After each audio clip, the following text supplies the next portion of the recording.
दिल्ली के उपचुनाव में भारतीय जनता पार्टी समाजवादी पार्टी की प्रतिष्ठा को लेकर लगातार राजनीति गलियारों में हलचल तेज थी कि इस बार वहां का चुनाव जो है वो कौन जीतेगा। जनता ने अपना जनादेश दिया और समाजवादी पार्टी के सुधाकर सिंह ने लगभग 42,000 से ज्यादा वोटों से वहां पर अपनी जीत हासिल करी। समाजवादी पार्टी के नेताओं में, विधायकों में एक उत्साह का माहौल है। हमारे साथ बात करने के लिए मौजूद हैं समाजवादी पार्टी के विधायक हैं राकेश प्रताप सिंह। सर, ये बताइए, एक अद्भुत चुनाव हुआ कि जो पिछली बार का आंकड़ा देखा जाए 22,000 रहा था और इस बार का जो आंकड़ा है 42,000 रहा, और आप लोगों के सामने चुनौतियां भी बहुत थी, घबराहट भी थी, क्योंकि जहां एक तरफ पूरा भारतीय जनता पार्टी और तमाम मंत्रियों की फौज भी वहां पर रही। क्या कहना चाहेंगे सर? देखिए, सबसे पहले तो मैं घोफी के पूज्य मतदाता को धन्यवाद दूंगा और बधाई दूंगा कि उन्होंने एक नेता को चुना और उस नेता को चुना जो एक दल में रहना पसंद करता है, एक नेता के साथ रहना पसंद करता है। दूसरा, मैं आपके माध्यम से ये भी कहना चाहूँगा कि ये दल बदलू जो अपने जात की थोड़ी सी राजनीति करके बड़े दलों को गुमराह करने का काम करती हैं, घोंफी की जनता ने उनको भी सबक सिखाने का काम किया है। तो अब हमको लगता है कि ये जो दल बदलू लोग हैं या जो जाति के नेता हैं, जनता ने मन बना लिया है कि इनकी दुकान को बंद करना है और इनको जो ये गुमराह करते हैं, जो दलों को धोखा देते हैं, जो एक तरह से जनता के साथ भी धोखा करते हैं, उनको ठीक करने का मन बना चुकी है। विधायक जी, एक बात और आपसे पूछना चाहूंगा। जिस तरीके से पूरी भारतीय जनता पार्टी की फौज वहां पर रही, खुद मुख्यमंत्री, उप मुख्यमंत्री वहां पर रहे, तो कभी आप लोगों को लगा कि एक बड़ी चुनौती है और हार जो है या फिर जीत इधर उधर हो सकता है, या आप लोग जो है शुरुआत से ही आश्वस्त रहे थे? देखिए, पहले दिन से ये लग रहा था कि हम 60,000 के ऊपर से जीतेंगे। मैं 14 में वहाँ 50 दिन रुक के लोकसभा में काम करके मैंने देखा और हर गांव को से जुड़ा हूँ, गांव के लोगों से जुड़ा हूँ। निश्चित तौर से सरकार ने जो तांडव किया वहाँ, कुछ पोलिंगों पे वहाँ मतदाताओं को धमकाया गया, रोका गया, उससे हमारी लीड जो है वो 10-15,000, 20,000 की कम हुई है और बड़ी लीड होनी थी। और जब जनता चुनाव लड़ने लगती है तो ना सरकार को रोक पाती है, ना सरकार कुछ कर सकती है। वहाँ जनता ने चुनाव लड़ा और जनता ने दिखाया कि जन मानव से बड़ा कुछ नहीं है, जन समर्थन से बड़ा कुछ नहीं है। सुधाकर जी को भी मैं बधाई दूंगा।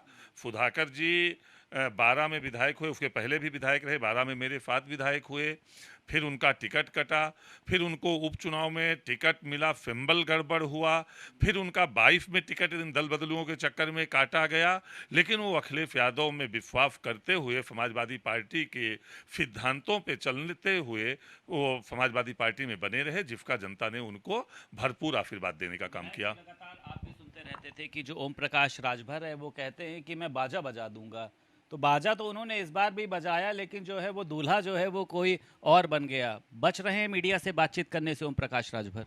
देखिए, मुझे लगता है कि मैंने पहले ही कहा कि जो अपनी जाति की थोड़ी बहुत राजनीति करके, उनके जात उनके साथ पूरा नहीं है, लेकिन वो जाति का नाम लेके जो दलों को, नेताओं को गुमराह करने का काम करते थे, वो जनता ने ठीक किया। और जहां तक रही बात ओम प्रकाश जी की, तो ओम प्रकाश जी से अस्थिर नेता इस समय उत्तर प्रदेश की राजनीति में कोई नहीं है।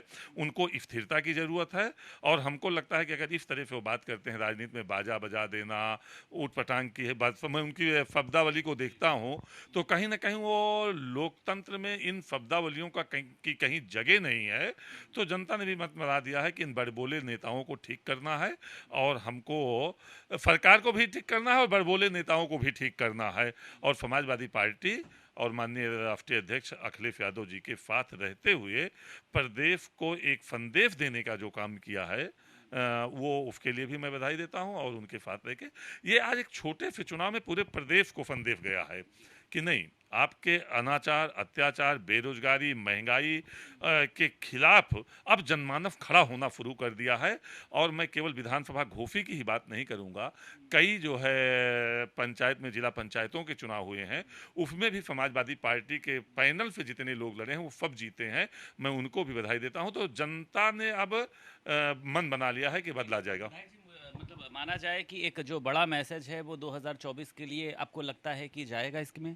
नहीं, बिल्कुल, मैंने कहा ना कि घोंफी ही और ये पंचायत चुनाव पे एक संदेश दिया है जनता ने कि अब हम महंगाई के खिलाफ, बेरोजगारी के खिलाफ, भ्रष्टाचार के खिलाफ, तानाशाही के खिलाफ खड़े होकर इस सरकार को ठीक करने का काम करेंगे और 24 में सबक सिखाएंगे। भारतीय जनता पार्टी के मंत्री हों या फिर खुद अरुण राजभर, उनका कहना यह है कि समाजवादी पार्टी जो है अब ईवीएम का रोना नहीं रो रही है, अब जो है वो किसी तरीके से सवाल नहीं खड़े कर रही है। अगर चुनाव हार जाती तो सवाल जरूर खड़े करती। देखिए, ये बिल्कुल सही है कि पहले दिन पे माननीय राष्ट्रीय अध्यक्ष जी कह रहे हैं कि बैलेट पेपर पे चुनाव हो। मैं उस पे भी कायम हूँ। अमेरिका जैसे विकसित राष्ट्र में बैलेट पेपर से चुनाव होता है और हम ईवीएम से चुनाव करते हैं। तो हम केवल इतना जानना चाहते हैं कि अरुण राजभर जी हमको बताएं कि पोलिंग पे जब ये बाक्स जाता है, मशीन जाती है, ईवीएम मशीन जाती है और जब वहाँ पे फोन आता है खराब हो गई है तो उसमें ठीक या क्या क्या होता है वही बता दें अरुण राजभर जी, तो मैं मान लूंगा कि नहीं ईवीएम सही है।